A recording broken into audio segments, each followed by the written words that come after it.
Okay, good morning, Year 10, and welcome back to another video that should help you with your work while you're away from school at this time. What we are doing at the moment is we are absolutely rifling through the first section of the Germany part of the course, and if you're keeping up with my videos, then you're doing about the right amount of work that we'd expect you to be doing at school anyway, roughly. And the reason why I'm making these is just to kind of keep you up to date and just to keep you ticking along and make sure that you're doing about the right amount of work so we can get this topic finished for you to have done by the time we get to your GCSEs next year. So if you're keeping up with me and you've got to the point where I'm at, then we are on lesson 7 in this section. Now, lesson 7 is quite a big one, and so this will be my last video for this week to give you some chance to catch up and get to this point. And it's called Social Unrest. There's quite a lot of stuff to do in this lesson, and I'm going to talk you through what you should be doing and how it should be done, and I'll give you some information and explain a couple of things on the way. But apart from that, it's just going to be a case of working through it and then getting the exam question done at the end. Now, I am aware that I've already set 2 4 markers and an 8 marker last week for you to do, and I've not had all of those back yet. But I do also understand that people work at different levels at home and they spend time doing different things at one time. So that's absolutely fine, and I completely respect that not everyone will be up to date with me and are catching up in their own time. That's okay. But this is kind of here so you can know what you're supposed to be doing and know the kind of work that we're expecting you to do. And so when you've done it, then you can email it to me. The other thing I would say on Teams, if I just go to our team here, that's not our team. If I go to our team here, whenever I set an assignment, okay, it will be here. The videos are an assignment, but sometimes I'd say, I want you to complete this on that. You can turn it in on here and upload your work to that. However, I may not pick it up because it's really hard to work out who's uploaded, because quite oftentimes people turn it in but they don't attach any work to it, and that's fine, but then I don't see what work you've done. So if you do that, then let me know that you've done that by just sending me a chat or emailing it me. Even easier than doing that is if you just email me your exam question or send it me on a chat in Teams, and then I will be able to pick that up quite easily. But it's up to you how you do it. But I would like to see them so then I can write down what mark you get and all that kind of stuff. Right, without further ado, let's get into the lesson. So the lesson revolves around this 12-mark question: which of the following was the more important reason why the Weimar Republic was in danger in the years 1919 to 1923? Was it economic problems or was it political unrest? This is a 12-mark question, so that means that you've got to do 3 paragraphs, and you will have to do 1 paragraph on the economic problems, 1 paragraph on the political unrest, and then 1 conclusion paragraph to say which one you think was the most important. Now, political unrest is the lesson that we did last, which is about political unrest and no, that's the wrong slide. Is about the Spartacist uprising and the Kapp Putsch and the Munich Putsch.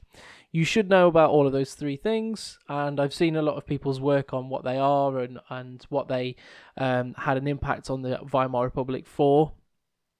And so hopefully by the time you get to this lesson, you should be pretty up to date on what they are. So I'm not going to go over them again. That's just wasting time, and I could be moving on to the other things that you need to talk about. So the other part of this question, if I go back a slide, is the economic problems, and that's what we're going to talk about today. So on the VLE, if I just get out of here a second, there is a worksheet. There is an A3 worksheet here, and this is the big cross when it loads. In fact, I'm going to download it because that'll be easier. It'll look better. Here we go. So the big cross is here. You will need to work out what part of the Ruhr crisis is a social issue, okay, which affects people, and what part of the Ruhr crisis is an economic issue which affects money. So social is people, economic is money. And you need to do the same for this great inflation of 1923. Which part of it is social? Which part of it is economic? Some can be both. Okay? That's the first thing. And then at the end, you'll need to make a judgment on how stable or unstable Germany was because of these two issues in 1923. That's the task on the A3 worksheet. Now, obviously, you'll need to put stuff into the A3 worksheet. So, the stuff on the A3 worksheet that you'll need to put in, I've lost my VLE now. Here it is. 3, 10, 20, 1, 7. So the information that you need is called information, and you could either write them down on your big A3 sheet, or you can cut these out and stick them on. It's entirely up to you. But the top one is about the Ruhr crisis, and the bottom one is about hyperinflation. So they should be easy enough for you to work out where they go. Let's go back to this. Once you've done that, there is a video on this PowerPoint that you will need to watch. Okay, it is about 8 minutes long. Something for you to watch. It's about both of these crises. So you should be able to get hold of that. That's on the PowerPoint. Excuse me. Ooh. Then we need to think about what hyperinflation is. So on the VLE again, if I go back to the VLE, there is textbook info, pages 24 and 25, and that talks to you about hyperinflation. And you need to work out who was the winners because of hyperinflation and who were the losers because of hyperinflation. I'm going to talk about what hyperinflation is in a moment, but I'm just going through the tasks for you to do first. And then there is the exam question.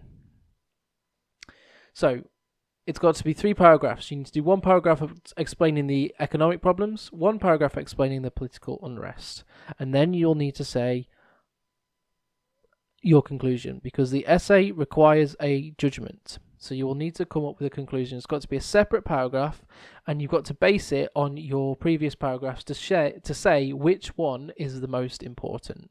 Okay, you'll need to think about causation. Okay, so what caused these issues? You'll need to think about consequence. What were the impacts of this issue, and did it change or did it continue after this issue was sorted out? Okay, so they're the 3 things that you will need to look at in both of these paragraphs. And it's a 12-mark question, so it's got to be in total sentences and 3 coherent, relevant paragraphs. That's the idea.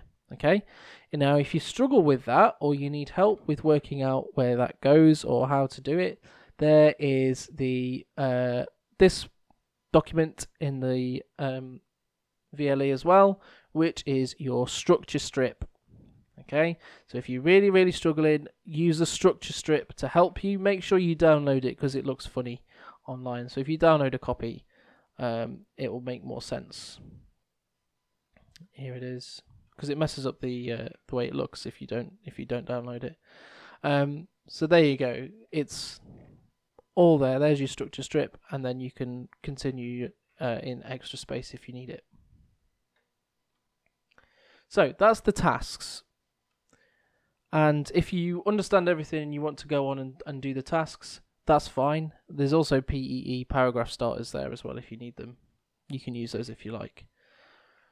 But that's all I'm going to talk about with the tasks. What I would like to talk about is hyperinflation, or the Great Inflation, or what you want to call it. It's the same thing. Hyperinflation was a big problem in Germany, and it's something that a lot of people struggle to understand, actually. So I'm going to go back to this page. So hyperinflation is where the government have realised that the economy in Germany is failing. They need to pay off the reparations to France. They need to pay off the reparations to Britain, and they don't have the money for it. And unfortunately, because of World War I and the lack of workforce that World War I's created, there isn't enough people to work in the factories. There isn't enough people to work generally across the country, and so the economy, the money that the country is making, is going down, and that's bad because they need the money to pay those countries off. So Germany's response to this is to print money. Now, if you're not totally sorted with economics, if you don't understand what economics are, which is fine because a lot of people don't, how much money a country has is based on how much gold a country owns. So the way you want to think about it is every country has a set amount of gold that they own for whatever reason in their reserves, okay? And they're usually kept in a really, really safe bank. So I bet you've all heard of Fort Knox in America. Well, Fort Knox is where the American gold reserves are. And the currency of a country is tied to that gold reserve. So let's make it easy, for every ton of gold, okay, Britain has £100. Now, if Britain decides to print money, okay, for that ton of gold, they now have £200. But what you will see here is there's no increase in the amount of gold, there's only an increase in the amount of money. So that means anything that was worth, let's say, £1 when money was worth £100 is now worth £2. Okay, so what's happened is you've not actually increased what things cost or decreased what things cost. You are just increasing the amount of money you would have to pay for that thing. So in Germany, what happened was you had a situation where, as you can see in these pictures here, I can't zoom in on those pictures, can I? No, I can't. That's annoying. If you see in these pictures here, this woman is using money to burn, to cook with, and these children are stacking money. These are piles of money on top of each other, because what's happened is the German government have printed so much money, but the gold reserves haven't gone up, that money has become worth almost nothing. A sandwich that may have cost 4 or 5 marks before hyperinflation happens ends up costing millions and millions of marks, because even though they've got more money in their pocket, the actual price of the good has not gone up or down. And so you get the children playing with it, you get people wallpapering their walls with money, you get all sorts of this stuff happening. And that's why hyperinflation is a massive issue. Countries nowadays still print money if they are in an economic downturn, but they don't print as much as Germany did. Germany made a massive mistake of printing lots and lots of money in a very, very short amount of time. So that's what hyperinflation is. So hopefully that kind of clears that up, because I get a lot of questions about that in lesson, and I like to think that if I explain it a little bit further, it might help you understand it, so then you can move on and talk about who the winners and the losers are when we're talking about the Great Inflation. Just to pick on that, actually, in the winners section on my table right here, it says people who bought items on credit found that they could pay off their debt easily. That's because the amount of money that you were in debt by didn't change. Okay, so if you took out a loan before hyperinflation happened, and then suddenly the money becomes worthless, that loan amount stays the same. So it's still 10 marks, for example, but now that 10 marks is actually only worth the amount it will cost for, I don't know, a penny sweet.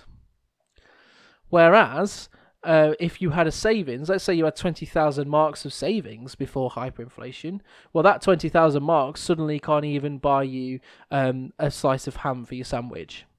And so people who had savings lose, but people that had debts win in this kind of situation. It's very weird. Anyway, hopefully that kind of clears up what hyperinflation is and clears up what the Great Inflation of 1923 was. Once you've commented on the stability of Germany, that's when you can move on and tackle the exam question, which is here. If you have any issues, if you have any problems, please email me, please let me know. But aside from that, Year 10, I hope everyone is staying safe, and I'll see you next week now.